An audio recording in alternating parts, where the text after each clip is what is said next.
জ্যান্ত।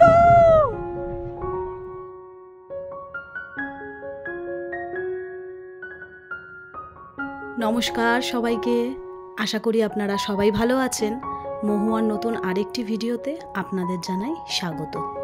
মঙ্গলবার দিন আমরা দীঘায় গেছিলাম। ওখানে ঘুরতে গিয়ে প্রত্যেক দিন আর একটা একটা করে ভিডিও করা হয়নি, তাই প্রত্যেক দিনের ভিডিও মিলিয়েই একটা গোটা ভিডিও আজকে আপনাদের সাথে শেয়ার করতে চলেছি। আশা করি আপনাদের ভালো লাগবে। আমি, অজয়, ডোডো, আমার ভাসুর আর যা, আমরা একজন মিলে গেছিলাম। আর দীঘাতে কিন্তু পুরীর জগন্নাথ মন্দিরের আদলেই তৈরি হচ্ছে জগন্নাথ মন্দির। খুব সুন্দর, এখন কাজ চলছে। সামনে বছরের মধ্যে আশা করি হয়তো হয়ে যাবে।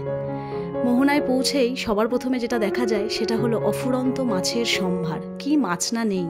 আর দেখুন এত বড় বড় সমুদ্রের ট্যাংরা, আমি তো দেখে অবাক হয়ে গেছিলাম। তারপরে এখানে ইলিশ মাছ থেকে শুরু করে পমফ্রেট, চিংড়ি, অক্টোপাস। আপনারা তো সবাই এসেছেন দীঘার মোহনায়, আপনারা তো জানেনই এখানে কি মাছ না পাওয়া যায় না।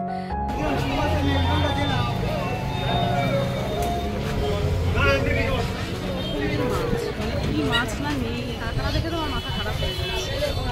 ভীষণ কালারফুল কাঁকড়া, বিভিন্ন রকম কালারের, ব্লু কালারের।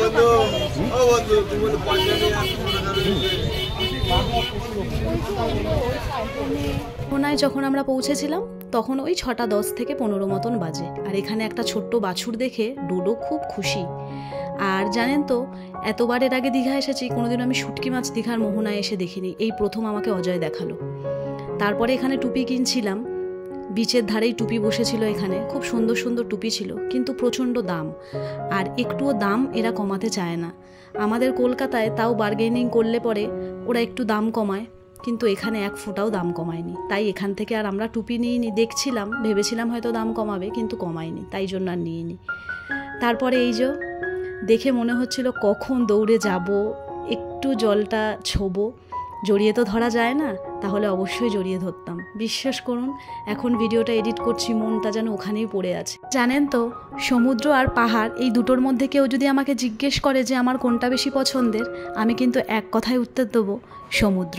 হ্যাঁ, সমুদ্র আমার কিন্তু খুব পছন্দের একটা জায়গা, খুব পছন্দের।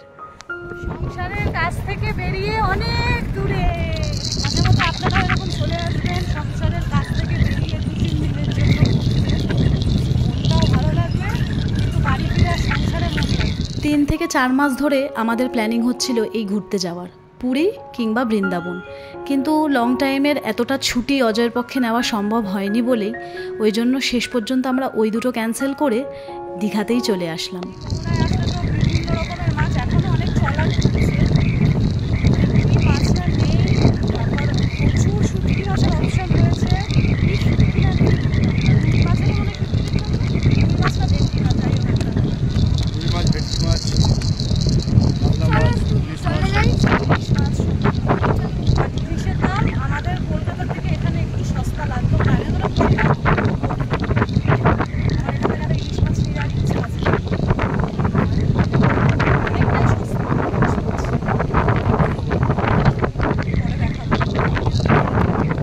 তারপর আর কি, এক ছুটতে চলে গেলাম সমুদ্রের কাছে।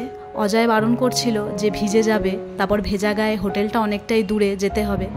বললাম ভিজে গেলে ভিজে যাক, ঠান্ডা একটু লাগবে লাগুক, কিন্তু এই জিনিসটা তো আর কখনো পাবো না, তাই না? তারপরে ডোডো এখানে ঘোড়ায় ওঠার বায়না করছিল। ও এর আগে যখন ওর 2 বছর বয়স তখন একবার এসেছিল, 4 বছর বয়স, আর এখন এলো ওর এই 10 বছর বয়সে। ও ভীষণ খুশি, আমরাও ভীষণ খুশি। আর আমার যার ভাসুরকে যেহেতু এবছর প্রথমবার এনেছি, ওরা তো এর আগে কখনো সমুদ্র দেখেইনি, তো ওরাও প্রচণ্ড এক্সাইটেড। তারপরে এই মোহনার এখানেই একটা চায়ের দোকানে বসলাম, একটু চা খাবো। আর সমুদ্রে এসে জানেন তো, আমি বাড়িতে কিন্তু একদমই ওই মশলা চা বা লেবু চা এটা খাই না, কিন্তু যখনই আমি দীঘাতে আসি আমার এই চাটা খেতে ভীষণ ভালো লাগে। তো বাড়িতে চা খায় না, চা কোনোদিনই খাই না, এই মনে প্রথমবার চা খাচ্ছে, তাই ভালো লাগছে না চাটা? ভালো লাগছে? ভালো লাগছে নাকি? আমি এর আগে 2বার দীঘা এসেছি, আমার বিয়ের পরে। এরকম কষ্ট বা এরকম এত কষ্ট করে আমাদের ট্রাভেল করতে কোনোদিনও হয়নি। কিন্তু এবছর একটা খুব ভালো এক্সপিরিয়েন্স বলবো। দীঘা যেভাবে পৌঁছেছি কালকে, একমাত্র আমরাই জানি। বাড়ির থেকে খুব স্মুথলি, খুব ভালোভাবে আমরা হাওড়ায় পৌঁছেছিলাম। কিন্তু তারপর হাওড়া থেকে যখন এসে জানতে পারলাম যে ট্রেনটা হাওড়া থেকে না সাঁতরাগাছি থেকে ছাড়ছে, মানে আমাদের প্রত্যেকের পুরো মাথা খারাপ হয়ে যাওয়ার মতন অবস্থা। আবার ওখান থেকে ক্যাবে করে আমরা সাঁতরাগাছি আসি, ঠিক আছে, তাও ঠিক আছে, কিন্তু তারপরে ওই ট্রেন 3 ঘন্টা লেট, মানে ওটাই পুরো শরীরটা একদম পুরো ওখানেই খারাপ হয়ে গেছে। তবে হ্যাঁ, এসে যখন পৌঁছেছি তখন সব কিছু ভুলে গেছি, দারুণ লাগছে। আজকে আমাদের দীঘার প্রথম দিন, আমি থাকবো এখানে 2-3 দিন, খুব এনজয় করবো, ভালো লাগছে। আর আমার ভাসুরা যায় হচ্ছে এই ফার্স্ট টাইম, মানে ওই ছোটোখাটো একটা হানিমুনি ওদের বলা যায়, কারণ ওরা বিয়ের পর এই নভেম্বরে হচ্ছে 1 বছর হলো ওদের।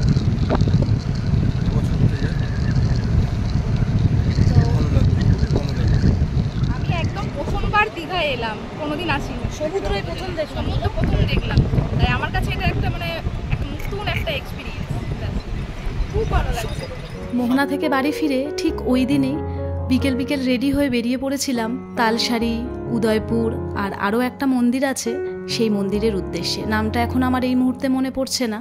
যখন আমাদের এই সময় দীঘা আসার প্ল্যানিংটা হয় তখন একবার মনে মনে ভাবছিলাম যে যদি বৃষ্টি হয় তাহলে তো মনের মতন ঘুরতেই পারবো না, কিন্তু দীঘা আসার পর দেখলাম যে এখানে প্রচণ্ড গরম, আর ওখানের যে স্থানীয় বাসিন্দা তারা বলছে এখানে নাকি বৃষ্টিই হচ্ছে না। রথে নাকি একটু অল্প মতন বৃষ্টি হয়েছিল, তারপরে নাকি আর বৃষ্টিই হয়নি। যাই হোক, আমরা এখানে ওই ভ্যানগুলো নিয়েছিলাম। আমার এইগুলো চড়েই দীঘার এই সাইড সিনগুলো দেখতে ভালো লাগে। দীঘাতে মানে তোমার টোটোও আছে, নর্মাল গাড়িও আছে, কিন্তু আমার ওগুলোর থেকেই ভ্যানগুলোই ভালো লাগে।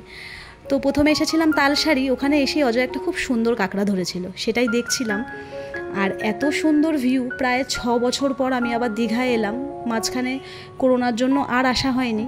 তো আমার ওই পাগল পাগল হয়ে যাওয়ার মতন অবস্থা, মানে আমাদের সাধারণ মানুষদের যেটা হয় আর কি অনেক দিন পর ঘুরতে এলে, তো আমিও তার ব্যতিক্রম নই, আমারও সেই অবস্থাটাই হচ্ছিল।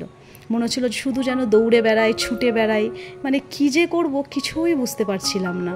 সত্যি কথা বলতে অজয়ের যে প্রফেশনটা, সেই প্রফেশনে না ওই প্রত্যেক বছর বা প্রত্যেক মাসে কোনো টাইম টেবিল থাকে না যে আমরা ঘুরতে যাব।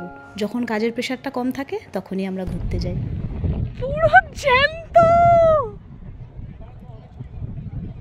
পুরো জ্যান্ত একটা শামুক পেয়েছি, শঙ্খ, সরি শামুক না শঙ্খ।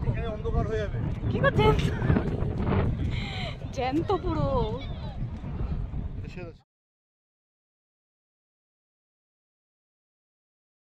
এটা হলো বৃহস্পতিবার দিন সকালের ভিডিও।